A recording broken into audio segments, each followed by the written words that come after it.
This channel's content is strictly for educational and informational purpose and does not endorse or promote any form of violence, harm, illegal activities, self-injuries and communal disharmony. ফের বিরোধীদের মধ্যে আতাতের অভিযোগে সরব হলেন তৃণমূল নেত্রী। BJP, Congress, CPIM প্রতিটি দলের মধ্যে বোঝাপড়া আছে। সরব মমতা বন্দ্যোপাধ্যায়ের পাল্টা জবাব বিরোধীদের। সিপিএম, কংগ্রেস, বিজেপিকে এখনো মদত করে এখানে। আমি দেখলাম আসার সময় বিজেপি কয়েকটা লাল পতাকা লাগিয়ে দিয়েছে সিপিএম এর। সিপিএম করতে গেল 34 বছর যাদের পাত্তা নেই।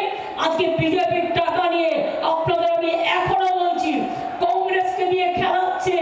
যেখানে কংগ্রেস আছে সেখানে কংগ্রেসকে দিয়ে বলছে যা টাকা দিলাম ওদের গিয়ে বল ভোটটা যেন বিজেপিকে না দিয়ে কংগ্রেসকে দেয়।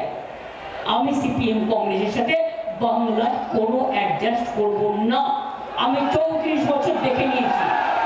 দমদমে সিপিএম পার্টি ঠিক করেছে তাদের এমপি ভোটটা বিজেপিকে দেবে, আর বড়নগরের যে এমএলএ ভোটটা, এই যে অভিষেক এটা শুনে রাখো, এমপি ভোটটা সিপিএম বিজেপিকে দেবে দমদমে, আর অ্যাসেম্বলির ভোটটা সিপিএম বিজেপিকে দেবে। মুখ্যমন্ত্রীর আজকের কথায় হতাশা স্পষ্ট হয়েছে যে তৃণমূল দমদমে হারবে উনি বুঝে গেছেন। সেই কারণে স্বভাবসিদ্ধ ভঙ্গিতে আবার সেই পুরনো বস্তা পচা কথা বিজেপি সিপিএম কে নাকি ভোট দেবে। আরে বাবা, সিপিএম এর পুরনো ভোট সব ফেরত পাচ্ছে।